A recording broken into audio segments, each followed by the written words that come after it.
জাহান্নাম মনে করো না ওটা দাদির বাড়ি, নানির বাড়ি, খালা শাশুড়ির বাড়ি মনে করিও না। জাহান্নাম তো দেখ একসঙ্গে 17 রকমের আযাব জাহান্নামে এক একজন পুরুষ আর মেয়ের উপরে চাপানো হবে। 17 রকমের আযাব একসঙ্গে। 1000 বছর ধরে জাহান্নামের আগুনের জ্বলন, সাপের কামড়, ফেরেশতাদের লাঠির পেটাই, চিৎকার করতে করতে এ আল্লাহ এ আল্লাহ এ আল্লাহ মরে গেলাম, আর বরদাস্ত হচ্ছে না, হয় এখান থেকে বাঁচাও, হয় বাঁচাও, আর নয়তো মেরে শেষ করে দাও, এই আযাব আর সহ্য করতে পারছি না। 1000 বছর ধরে ওই পুরুষটা জাহান্নামে, ওই মেয়ে ছেলেটি জাহান্নামে চিৎকার করবে, আল্লাহ কলিজা ফেটে যাচ্ছে, খিদায় পিপাসায় আর বরদাস্ত হচ্ছে না। 1000 বছর চিৎকারের পরে আল্লাহ ফেরেশতাকে বলবে, আল্লাহ তো দয়ালু, ফেরেশতাকে বলবে যাও যাও, আমার ওই বান্দা বান্দিরা 1000 বছর ধরে চিৎকার করছে, আল্লাহ মরে গেলাম, আল্লাহ হয় একটু কিছু খাওয়াও, একটু কিছু পানি দাও পান করবার জন্য, কলিজা পর্যন্ত কলিজা ফেটে যাচ্ছে, হয় এখান থেকে বের করো, বাঁচিয়ে দাও, আর নয়তো আমাদের মৌত দিয়ে শেষ করো। দোকান থেকে তো বের হবার কোনো রাস্তাও নেই, আর মৌতে তো মৌত করিয়ে দিয়েছে, আর মরারও কোনো ব্যবস্থা নেই ওখানে।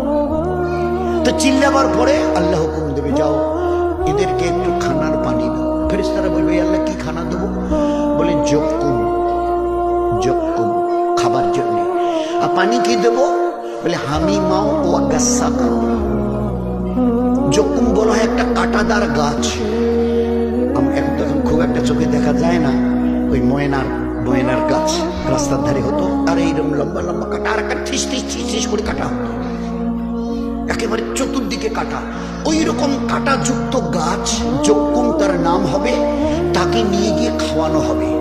তো ওটা যখন ফেরেশতারা খাইয়ে দেবে, চতুর্দিকে কাটা থই থই করছে, তো গলার মাঝখানে গিয়ে আটকে যাবে, না গিলতে পারবে, না অক করে ফেলে দিতে পারবে, না ঢোক গিলতে পারবে, না ফেলতে পারবে, গলার মাঝখানে গিয়ে পেট আর মুখের বাইরে আটকে যাবে গলায়। আচ্ছা, এই যে কাঁটাগুলো চতুর্দিকে গলার কণ্ঠনালীতে আটকে গেল, বিষগুলো, এর কাঁটাগুলোর বিষ আছে? কোন বিষ আছে? দয়ার নবী শুনিয়েছেন, এই কাঁটাগুলোর একটা কাঁটা হাতে নিয়ে কেউ যদি দুনিয়ার একটা জমিনের উপরে একটু দাগ দেয়, চিহ্ন দেয়, দাগ, একটা কাঁটার মাথা দিয়ে যদি একটু দাগ দেয়, তো গোটা দুনিয়া বিষে জ্বলে যাবে, গোটা দুনিয়া ওই বিষের চোটে জ্বলে যাবে। তো একটা কাঁটার আসরের মধ্যে যদি ওই বিষ থাকে, তো শত সহস্র কাঁটা যখন চতুর্দিকে আটকে যাবে, কি অবস্থা হবে? চিৎকার আরো বেড়ে যাবে, আল্লাহ পানি পানি। আল্লাহ বলবে হামিমা ও গাসাক। হামিমা মানে জাহান্নামের আগুনে পানিকে এত ফোটাও যে এর তাপ 1 মাইল দূরে থাকতে ওর কলিজায় গিয়ে পড়ে। 1 মাইল দূরে ফেরেশতারা বর্তনে নিয়ে আসবে গামলায় গরম পানি, 1 মাইল, নবীজি বলছেন 1 মাইল দূরের থেকে ওই গরম পানির তাপ তার কলিজায় লাগবে, তাপ, কলিজা সিদ্ধ হওয়ার মতো অবস্থা। 2 গাসাক, জাহান্নামীদের ঘায়ের রক্ত মিশ্রিত পচা দুর্গন্ধযুক্ত পুঁজ, এটাকেও জাহান্নামের আগুনে গরম করে নিয়ে আসা হবে। ঠান্ডা মাথায় চিন্তা করি দোস্ত, ও দিন যেন দেখতে না হয়। সবার জমানি যাবে, বুড়াপা যাবে, এই 2-3-4 তলার ওই উপরে ডানলপের ওই গদি থেকে নামিয়ে ওই বাঁশঝাড়ে পুঁতে দেয়া হবে। ওদিন আসছে নয়, আসছেই। ট্রাই টু রিমেম্বার, ওদিন আ রাহা হ্যায়, ইয়াদ রাখনা, ওদিন আ রাহা হ্যায়। 1 মাইল দূর থেকে যখন তাপ লাগবে গরম পানি, আর ওই জাহান্নামীদের ঘায়ের রক্ত মিশ্রিত দুর্গন্ধযুক্ত পচা পুঁজ, তাকে জাহান্নামের আগুনে গরম করা। 1 মাইলে থাকতেই বলবে, আল্লাহ আল্লাহ আল্লাহ, ফেরেশতাকে বলো আমি আর পান করবো না, আল্লাহ আমার পিপাসা মিটে গেছে, নিয়ে যাও। আল্লাহ ফেরেশতাকে বলবে জবাব দাও। ফেরেশতা বলবে তোমার জন্য এটা অ্যালট হয়ে গেছে, সিলেক্ট হয়ে গেছে তোমার জন্য। ওই যেমন বাড়ি ঘর অঞ্চল অফিসে, বিডিও অফিস থেকে সিলেক্ট হয় না, আপনার এত ভাতা, এত ইমামের বেতন, এত মুয়াজ্জিনের বেতন, ওটা অ্যালট হয়ে গেছে। তো ফেরেশতারা বলবে এটা আল্লাহর তরফ থেকে অ্যালট হয়ে গেছে।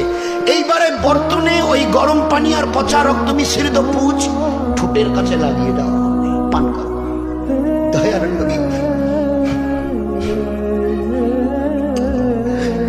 দয়ার নবী সাল্লাল্লাহু আলাইহি ওয়াসাল্লাম বলছেন, যখন এই পেয়ালা এনে, ওই গামলা এনে গরম পানি আর পুঁজের ঠোঁটে লাগানো হবে, তার লাগানোর সঙ্গে সঙ্গে এই ঠোঁটটা ফুলে গিয়ে পায়ের কাছে এসে পড়ে যাবে। নিচের ঠোঁটটা, উপরের ঠোঁটটা ফুলে গিয়ে মাথার উপর দিয়ে গিয়ে পিঠের উপরে গিয়ে পড়ে থাকবে। হুজুরের উম্মত, এ হুজুরের উম্মতের মা বোন, ওই দিন আসার আগে জীবনটাকে একটু বাঁচা, ওই দিন আসার আগে জীবনটাকে একটু বাঁচা। এ তো শুনছি, বরদাস্ত হবে তো, বরদাস্ত হবে তো। মৌতের এক ধাক্কা, মৌতের এক যন্ত্রণা, সে কঠিন আযাব। কবরের আযাব তার চাইতে লক্ষ কোটি গুণ বড় বেশি। কিয়ামতের একটা আযাব এই কবরের আযাব থেকে লক্ষ কোটি গুণ বেশি। জাহান্নামের আযাব কিয়ামতের আযাবের থেকে লক্ষ কোটি গুণ বেশি।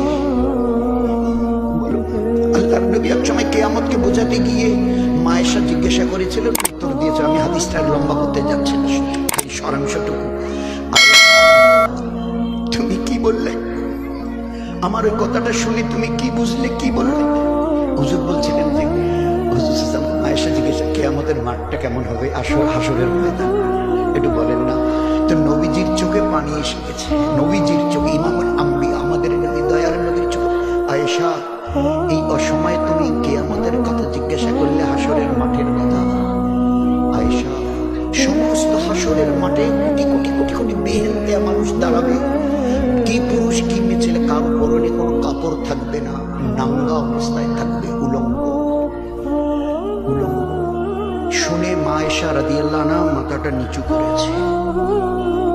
হুজুর জিজ্ঞাসা করছে, আয়েশা তুমি শুনে মাথাটা নিচু করলে কেন? আল্লাহ রাসূল, কত বড় লজ্জা আর শরমের কথা হবে, পুরুষ আর মেয়ে ছেলে সবাই যদি উলঙ্গ অবস্থায় থাকে তো একে অপরের শরমগায়ের দিকে তাকাবে, কত বড় ব্যাপারটা লজ্জার হবে বলুন। হুজুর সাল্লাল্লাহু আলাইহি ওয়াসাল্লাম চিক মেরে উঠেছে, কান্না ডুকরে কান্না দিয়েছে, চিক মেরে উঠেছে। আয়েশা, ও আয়েশা, তুমি কিয়ামতের মাঠের দৃশ্য তুমি দেখোনি, আল্লাহ আমাকে দেখিয়েছে, তুমি বলছো একে অপরের শরমগায়ের দিয়ে তাকাবে, কত বড় লজ্জার ব্যাপার। আয়েশা, সমস্ত হাসরবাসীর একটা সেকেন্ড অপরের দিকে তো তার তাকানো দূরের কথা, নিজের চেহারার দিকে তাকাবার কারো ফুরসত থাকবে না। সবার নজর আসমানের আল্লাহর আরশের দিকে থাকবে আর বলবে, এ বাড়ি তালা, আজ আমি নাজাত পাবো তো এই কঠিন হাসরের আযাবের মাঠের আযাব থেকে? এ আল্লাহ, আমি নাজাত পাবো তো? হাজার হাজার বছর কেটে যাবে, এক সেকেন্ডের জন্য অপর তো দূরের কথা, মাথা নিচু করার মতো কারো ফুরসত থাকবে না। দোস্ত, এগুলো বয়ান নয়, নিজের জীবনকে বোঝাই। এ জীবন, আজ বাদে কাল ওই জায়গায় তোকে দাঁড়াতে হবে, একটু হুশ করে চল বলে কথা বলছে আয়েশা। ওই সময় হাদিসটা বলেছিলেন, ওই হাসরের মাঠে একটা গর্ভধারিণী মা, তার পেটে বাচ্চা থাকবে, আল্লাহর কিয়ামতের মাঠের আযাব দেখে আযাব থেকে বাঁচাবার জন্য ছেলেটা দৌড় লাগাবে, দৌড়। আর এই দৌড়ানো অবস্থায় তার নিজের বাচ্চা প্রসব হবে, নারী ভূমিগুলো বার হতে হতে মাইলের পর মাইল লম্বা হতে থাকবে, আর মেয়ে ছেলেটা দৌড়াবে, তার প্রসব হয়ে গেছে, সাকিত হয়ে গেছে, দৌড়াতে গিয়ে আযাব থেকে বাঁচার জন্যে। আল্লাহর দয়ার নবী বলছেন, আয়েশা, একটিবারও ওই মেয়ে ছেলেটার হুঁশ হবে না যে আমার বাচ্চা প্রসব হয়ে গেছে। অথচ প্রসবের যন্ত্রণা আমরা পুরুষরা বুঝবো না, ও মায়েদেরকে জিজ্ঞাসা করবেন, বিবিদের জিজ্ঞাসা করবেন যে প্রসবের যন্ত্রণা কাকে বলে। আমরা আমাদের একটা কুচিবাড়ি ভাষা আছে না, ওটার তো মরণ বাসন সময় চলছে, আমার একটা দোয়া করবেন তো, একটা মরণ বাসনটা কি যে হবে আল্লাহ জানে, প্রসবের ওই জ্বালা। দয়ার নবী বলছেন, তোমার মায়ের তুমি কি হক আদায় করবে বলো? তোমার মায়ের তুমি কি হক আদায়? তুমি যেদিন জন্ম নিয়েছো ওই দিন থেকে তোমার মা যদি 100 বছর বাঁচে, আর তুমি যদি তাকে কোনো সময় মাটিতে না নামো, ওই ঘাড়ে বসিয়ে 100 বছর যদি ঘাড়ে নিয়ে ঘোরো, আমি দয়ার নবী বলছি, তোমার ওই মায়ের তোমাকে জন্ম দিতে গিয়ে যতবার মূর্ছা গেছিল, বেহুশ হয়ে গেছিল, একটা বারের ঋণ তুমি শোধ করতে পারবে না। একটা বারের জন্ম দেবার টাইমে তোমার মা যে অজ্ঞান হয়ে যাচ্ছিল, বেহুশ হয়ে গেছিল, কতবার, আমি আর পাচ্ছি না, আমি আর পাচ্ছি না, আমি আর পাচ্ছি না, আমি আর পাচ্ছি না, কতবার তার দাল লেগেছে, বেহুশ হয়েছে, কতবার। একটা বারের ঋণ তুমি 100 বছর যদি তাকে ঘাড়ে বসিয়ে ঘুরে বেড়াও, তো কি যন্ত্রণা ওই প্রসবের টাইমে।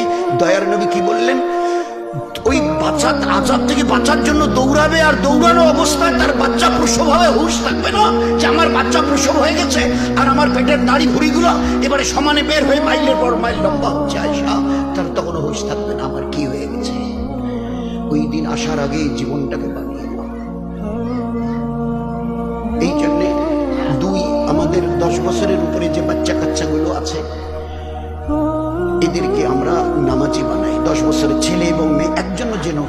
আর নিচে যাদের আছে তাদেরকে ইলমে দিন শেখাই, ফরজে আইন না শেখানো গুনাহ কবিরা, না শেখানো ছেলে মেয়েদের, নয়তো ইলমে দিন তো সবার জন্য। আমার বয়স 90, এই বয়সে তার ইলম শিখা যাবে না, কে বলেছে? কার কাছে শুনলেন? 90 বছর বয়সে আপনি এতদিন মেহনত করেন নেই, এখন হয়তো অনেক সময় হয়। আমার জামাতে ছিল অনেকদিন আগে, ওই তোষা ব্রিজটি আছে না, এবার তো 2টে ব্রিজ হচ্ছে তোষা, যেটা ওই কুচবিহার থেকে বেরিয়ে মাথা ভাঙা দিনেরা যাওয়ার জন্য তোষার ব্রিজ, একটা পশ্চিম দিকে আর পূর্ব দিকেটা তো নতুন। তো ওইটা পার হবার এই দক্ষিণ পাশে এসে এইদিকে একটা বস্তি আছে, ওই বস্তির হাসতুল্লাহ বলে এক ভাই, হাসরতুল্লাহ নাম, 64 বছর বয়স, আমাদের জামাতে ছিল, চিল্লায়। তো বহু চেষ্টা করা হয়েছে, বহু চেষ্টা। চাচা লা ইলাহা ইল্লাল্লাহ, লা ইল্লাল্লাহ, লা ইলাহা ইল্লাল্লাহ, লা ইল্লাল্লাহ, 64 বছর বয়সে। এবারে ওর বাচ্চারা আসছে না, কলেমাটা পড়তেই পাচ্ছে না। ইন্না আতাইনা কুলহু সূরা ফাতিহা কাকে বলে বলছে জীবনে তালিমে প্রথম দিন দ্বিতীয় দিনের পরে খালি সমানে কাঁদতো। হসপিটাল ভাই কেন কাঁদছেন? তো বলে বাবা শিখায় নাই, কি করবো আমি, আমরা মরে গেছি, কি করবো? মুখে একটা বাঁশ দিবেন, বাঁশ এই যে বাঁশের থোপের একটা বাঁশ দিবেন, বাঁশ মোর কথা হয়, মুখ বাঁশ দিবেন, বাঁশ মোর কথা হয়। মুখ যদি একটা বাঁশ দিয়ে কন, মুখ আঁকি দিবার পাবো, এই মন মতো ছবি করে দিবার পাবো বাঁশ। তুমি বাঁশও যেমন করি ছিলি এমন ভাবে মানে গাতি হেনে দেন, তোমার মতো মানুষ তৈরি করি দেন। ছোট থেকে উল্লের উপরে মেহনত করছি, উল্লার উনি উস্তাদ হয়েছেন, বাঁশ মোর সাথে কথা হয়, কিন্তু মা বাবা শিখাই নেই, আমরা কোনো ডিজাইন শিখি নেই, যার জন্য কলেমাটা মুখতে আসে না। এই জন্য উনি আর এবারে ঠিক করে নেবেন না। দয়ার নবী কি বলছে যে না, তোমার বয়স 64 চলছে, আর চেষ্টা করার দরকার নেই। আল্লাহ রসুল তো বলছিলেন ইলমি দিন শেখো জন্মের দিন থেকে নিয়ে কবরে যাওয়ার দিন পর্যন্ত। উতলুবুল ইলমা মিনাল মাহাদি ইলাল লাহাদ, লাহাদ বলা হয় কবর। আমি বয়সের কথা বলতে চাইনি, আমি আমার উম্মতকে বয়সের কথা শোনাতে আসিনি। ইলমি দিন এত বড় ফরিজা যে জন্মের দিন থেকে শিক্ষা শুরু করো, আর যতদিন কবরে যাওনি। এখন বয়স কত চলছে চাচা? বলে 104 বছর। বলে এখনো আপনাকে ইলমি দিন শিখতে হবে। নবীজি বলেছে কবরে যাওয়ার দিন পর্যন্ত। তো নিজেরও জন্যে তালেবুল ইলমে ফরিদা আলা করলে, তো নিজেরও জন্যে, বাচ্চা বাচ্চাদের জন্য। তো 2 ইলমি দিন শেখানো। 3 বাচ্চা বাচ্চাদের সুন্নত তরিকায় তরবিয়ত করি, শর্ট করি সুন্নত তরিকায় তরবিয়ত। আপনাদের এলাকায় এই কি যেন বালাঘাটের আপনাদের এলাকায় হয়তো নাই, বাইরে গিয়ে দেখবেন। আগে মা একদিন কয়েক আমাদের মুসলমানের ঘরের মায়ের কোলে যখন বাচ্চা কাঁদতো না, দুধ পিতা হুয়া ছোট বাচ্চা, তো মা বলতো আব্বু চুপ চুপ, এই মা চুপ চুপ, বাঘ আসবে, ভালুক আসবে, হাতি আসবে, গন্ডার আসবে।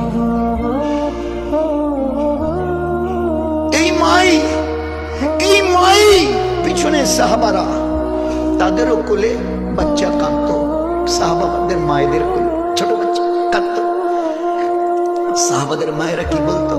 আম্মি চুপ চুপ, আব্বু চুপ চুপ, আল্লাহ আসবে, রসুল আসবে, ফেরেশতা আসবে, কিয়ামত আসবে। একই মা সেদিনের মা দুধ পিতা হুয়া বাচ্চাকে বলতো আল্লাহর কথা, রসুলের কথা, ফেরেশতার কথা, কিয়ামতের কথা। আর আজকের দিনের মায়ের কোলে, মুসলমানের মায়ের কোলে বাচ্চা কাঁদলে বলে চুপ, বাঘ আসবে, ভালুক আসবে, হাতি আসবে। ও বাচ্চা জন্মের পরের থেকে আল্লাহর নাম শুনতো। আমাদের ঘরের বাচ্চা মায়ের কোলে জন্মের দিন থেকে জানোয়ারের নাম শুনছে। আছে আমাদের এলাকায়, আপনাদের এলাকায় হয়তো নেই, বাইরে গিয়ে জিজ্ঞাসা করে খবর নেবেন।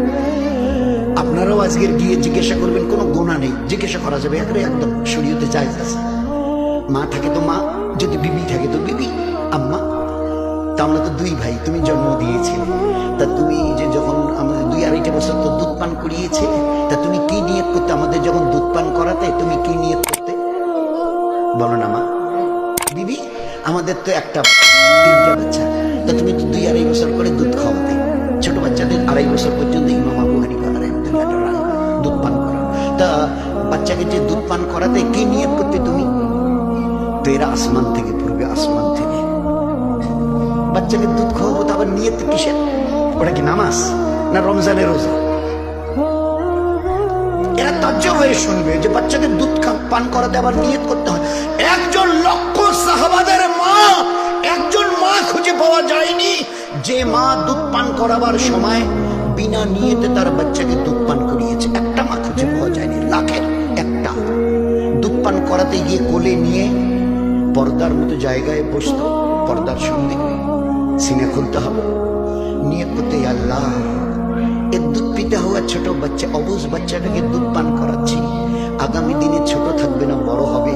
আর ওর মা আমি এই নিয়তে দুধ পান করাচ্ছি, আগামী দিনে বড় হয়ে আমার এই বাচ্চা যেন ওলি আল্লাহ, গাউস, কুতুব, আব্দাল যেন তৈরি হয়। এই নিয়তে মা তার বাচ্চাকে দুধ পান করাতো। এই নিয়তে আমরা আমাদের বাচ্চাদের বলি, এই আব্বু এদিকে, ওই দেখ তোর খালা খালু আসছে, যা দৌড়ি গিয়ে সালাম দে। আমার 1-1.5-2-3 বছরের ছেলে মেয়েটাকে আদব শিখিয়েছি, বাড়িতে কেউ এলে গেলে সালাম দেয়। হ্যাঁ, কিছু শেখাচ্ছে না, কথা নয়। ওই তোর খালা খালু যাচ্ছে, মা কোলে নিয়ে হাত দিচ্ছে, ভাই সাহেব ওই যে তোমার ভাইস্তা দেখো যে টাটা দিবে যাচ্ছে, টাটা। তোর নানা বাড়ি যাচ্ছে, নানা যে টাটা দে, নানিমা টাটা টাটা টাটা। এখনো যে আল্লাহ তার জমিনের উপরে আমাদেরকে বাঁচিয়ে রেখেছেন, জমিনকে 2 ভাগ করে আল্লাহ পাক ডুবে গারদ করে দেয়নি, এটা তার দয়া মেহেরবানি ছাড়া কিছু নয়। নাম নিচ্ছি শ্রেষ্ঠ নবীর, আমি নাকি শ্রেষ্ঠ উম্মত, আর আমি আর নিজে মা হয়ে আর বাপ হয়ে বাচ্চাকে ইহুদ আর নাসারা টাটার বাই বাই শেখাচ্ছি। মা বলছে ওই ঘরে তোর আন্টি আছে, ডেকে দে তো, আন্টিকে ডেকে দে। তোর আঙ্কেলকে ডাকতো, আঙ্কেলকে ডেকে দে। আমার নবী কিছু শেখাতেই পারেনি, কিছুই ছিল না তার কাছে। হায় রে আফসোস, ধিক শত ধিক আমাদের। আমি মাঝে মাঝে বলি, আপনারা যখন ওই কাক হয়ে ময়ূরের পাখা লাগান, কাক হয়ে ময়ূরের পাখা, এইবারে গিয়ে কোনো সোনার দোকানে, মিষ্টির দোকানে, কাপড়ের দোকানে গিয়ে যখন বাচ্চারা আঙ্কেল আন্টি এইসব বলে, তখন বিনা পয়সায় মিষ্টি খাওয়ায় তো, বাসের কোনো ভাড়া নেয় না তো, গয়না নিলে কোনো দাম দিতে হয় না তো। এসব কিসের জন্য এই বলছেন? আল্লাহ পাক কোরআনে কারীমের মধ্যে খালা খালু দাদি দাদা এগুলো কিছু শেখায়নি। আমাদের নবী কাকে কি বলে ডাকতে হবে, মামা মামানি কিচ্ছু শেখায়নি। খালুজি খালি খালা আম্মা কিচ্ছু শেখায়নি। ফুপাজি ফুপু আম্মা কিচ্ছু শেখায়নি। আমাদের নবী কিচ্ছু জানতো না। আজকের যেখানে বিজ্ঞানের তরক্কি করেছে, গোটা দুনিয়া জ্ঞান আর বিজ্ঞানের মডার্ন টেকনোলজির যেখানে তরক্কি উন্নতি করে দাঁড়িয়ে আছে, আমার নবীকে জ্ঞান ও বিজ্ঞানের যেখানে পৌঁছে দিয়েছিলেন, ওই জায়গায় এই দুনিয়ার মডার্ন সায়েন্সকে পৌঁছতে আমি কসম দিয়ে বলছি কয়েক লক্ষ বছর যাবে তোমাদের। চিনি আমরা আমাদের নবীকে। একটা সুন্নতকে বুঝতে 1400, দুইটা বুঝতে কতদিন যাবে? গোটা জীবনের সুন্নত গুলোকে বুঝতে। আমি তোমাদের নবী বলছি, কোনো গরম খাবারে ফু দিও না, নাক দিয়ে হোক মুখ দিয়ে হোক। আমি নবী মানে করছি। নিঃশ্বাস নিলে O2 অক্সিজেন যায়, আর ওই হাওয়াটাই ভিতরে গিয়ে বেরিয়ে আসে CO2 কার্বন ডাই অক্সাইড হয়। এটা আমার নবী জানলো কি করে? ও দুনিয়াওয়ালারা জবাব দেবে। Is there any satisfactory answer from yourself? আছে উত্তর, আছে জবাব। সেই দিন শুনে আমরা যখন বলতাম, আমাদের মৌলানারা বলতো, ভাই কোন খাবারে মুখ নাকের হাওয়া দেওয়া যায় না, তো গায়েররা কি বলতো? দুনিয়ার তরক্কি যারা করতো তারা, এগুলো তোমাদের ধর্মের বাড়াবাড়ি। গরম খাবারে নাকি ফু দেওয়া যাবে না, ঠান্ডা করা যাবে না, গরম খাবার মুখে দিয়ে জিভ পড়ো, ঠোঁট পড়ো, পুড়ে চলো, এগুলো তোমাদের ধর্মের বাড়াবাড়ি। একটা আমার নবীর সুন্নতকে বুঝতে 1400। আজকের দুইয়াতে কান ধরে বলছে আমরা বড় ভুল করেছি, জানতাম না তো যে এই নবী এতটা এক্সপার্ট জ্ঞান আর বিজ্ঞানের। ইয়াসিন ওয়াল কুরআনিল হাকিম, এ তো জ্ঞান বিজ্ঞানের খনি যা নবীজির হাতে তুলে দিয়েছি। আমার নবী সরেও সরা কোনো লোকের কাছে শিখেছিল বই বগল দাবা করে গিয়ে, কেমিস্ট্রি পড়েছিল, অক্সিজেন, হাইড্রোজেন, নাইট্রোজেন পেশাবের রাস্তায় NH পরে অ্যামোনিয়া বেরিয়ে আসে পানিগুলোতে। আমার নবী কি করে জানলেন? সিগারেটের টান দিলে নিকোটিন তৈরি হয়, আমার নবী কি করে জানলেন? বলেন না, কি করে জানলেন? সাহাবাদের সঙ্গে বসে কিছু একটা পান করছিল, দুধ, কেতাবে এসছে হাদিসে পাতায়, হাদিসে পাকের দুধ। তো একজন সাহাবী ওই অবস্থায় উঠলো, হুজুর জিজ্ঞাসা করলেন তুমি খেতে খেতে উঠে গেলে? আল্লাহ রসুল একটা মাছি ওই দুধের মধ্যে পড়ে গেছে, ফেলে দিতে যাচ্ছে, দুধটাকে ফেলে দিতে, মাছি পড়ে গেছে। হুজুর কি বললেন? বসো, ওই মাছিটাকে দুধের ভিতরে ভালো করে চুবিয়ে দাও, পুরোটাকে চুবিয়ে দাও, চুবিয়ে দিয়ে মাছিটাকে তুলে ফেলে দিয়ে দুধটা পান করো। 1400 বছর পিছনে উম্মি নবী, উম্মি নবী, উম্মি নবী এলটিআই করতেন। আল্লাহ তার চোখে আর সিনাতে কি এলেম দিয়েছিল। 1400 বছর পরে অনেক টেস্ট টিউব ভাঙ্গার পরে পরীক্ষা করে দেখে এই মাছের দুটো ডানা, এ যখন কোনো খাবারে বসে ডান পাট ডানাটা ঢুকিয়ে দেয়, এতে জীবাণু ভরা আছে, জীবাণু, ব্যাকটেরিয়া, ভাইরাস, ভাইরাস, এটা যখন ও চুবিয়ে দেয় তো ওটা জীবাণু যায়। আর বা ডানাটাকে তুলে ধরে, আর এটাকে যদি এবারে চুবিয়ে দাও, এই ডানাটাতে এই জীবাণু নাশক মেডিসিন ভরা থাকে, এই পাকাটাতে, এই বাপায়ের বা হাতের পাকাটাতে জীবাণু নাশক ঔষধ ভরা আছে। এবারে এই ডানাটা যদি চুবিয়ে যাও তো নিউট্রাল হয়ে গেল, জীবাণু যেটা এসেছিল ঔষধ চলে গেল, নিউট্রাল। এবারে তুমি মাছিটা ফেলে দিয়ে খেয়ে নাও। চিন্তা করা যায়? Can you imagine it? আমার নবী কে ছিল? যে নবীর পায়ের কাছে যদি দুনিয়াওয়ালারা পড়ে তো তার হক আদায় করতে পারবে না। আর সেই নবীর তরিকা আমাদের কাছে ভালো লাগে না। বাচ্চাদের tata, bye bye, uncle, aunty, dad, mom, আব্বা, আম্মা, খালা, খালু বলতে লজ্জা করছে না। চিন্তা করা যায়, সব মডার্ন মডার্ন। এখন আর মা, এখন আর আমাদের মায়েরা, এরাও তরক্কি করেছে, একটু আপ টু ডেট হয়ে গেছে। এখন আর বাচ্চা কাঁদলে, কদিন আগে বলতো চুপ ভাগ ভালু গাছবে, সত্যি বলছি এখন বলে না। কেন? একটা ভালো জিনিস পেয়ে গেছে, আর আমাদের ওগুলো বলতে হয় না। কি করে? কাঁদছিস তো, তোকে চুপ করার ব্যবস্থা আমার জানা আছে। এই যে ছোট্টটা, ছোট্ট চালু করে দিও, 10 দিনের বাচ্চাটা টোয়া টোয়া কাঁদছে, আস্তে করে কাত করে একটু শুয়ে দিয়ে পিঠটাতে একটা বালিশ দিল, আর ওর সামনে একটা বালিশ দিয়ে ওইটা চালিয়ে দিল। যত বেহায়া ছবি, বেহায়া নাচ, উলঙ্গ ছবি, উলঙ্গ গান, উলঙ্গ যা কিছু, বেহায়া বেহায়া বেহায়া। এইবারে ঘাটটা একটু কাত করে দিয়ে বালিশ এপাকে একটা দিয়ে পিছনে একটা কাপড় দিয়ে দেখিয়ে দিচ্ছে ঘাট। এই বাচ্চা এবারে দেখে একদম দেখার সঙ্গে সঙ্গে চুপ। মা বলছে, এই বেটা, আয় আমার আদরের সোনার পুতলা, ছেলে আর মেয়ে, বেহুদা ছবি দেখে দেখে দেখে দেখে দেখে দেখে তুই বেহুদা হ, আর আমাকে এবারে তোর কান্নার থেকে বাঁচিয়ে দে। আমি এবারে সংসারের কাজ নিশ্চিন্ত মনে রান্না বান্না, ধোয়া পাকলা যা যা আছে করে। মা ও দুনিয়ার জননীরা, আপনাদের হাতে পায়ে ধরে অনুরোধ, যা বরবাদ করার করেছেন আর করবেন না, যা সর্বনাশ করার করে শেষ করে দিয়েছে, আপনাদের হাত পা ধরে বলছি, আর এদের জীবনটাকে নষ্ট করবেন না। গতকালকের উত্তরবঙ্গ কারা কারা দেখেছেন? একটু হাত তোলেন। গতকালকের উত্তরবঙ্গের খবরের কাগজ কারা কারা কেউ দেখেছেন ভাই? আচ্ছা, ওতে মাথা ভাঙার কোনো খবর শুনেছেন?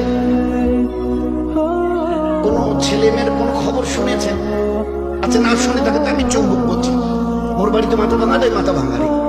গতকালকের উত্তরবঙ্গের খাটের বাড়ির একটা ছেলে আর মেয়ে বাঁশঝাড়ি গিয়ে রেপ করেছে। ছেলে আর মেয়ে দুইটাই মুসলমান, বাচ্চা বাচ্চা, বাঁশঝাড়ি গিয়ে রেপ করেছে। ছেলেটার বয়স 11 বছর, মেয়েটার বয়স 6 বছর। কেন বিলিভ ইট? কেন বিলিভ ইট? ভাবতে পারছেন কোথায় চলে যাচ্ছি? 11 বছরের ছেলে আর 6 বছরের মেয়ে। গতকালকের খবরের কাগজ উত্তরবঙ্গে, গতকালকের খবরের কাগজ উত্তরবঙ্গে।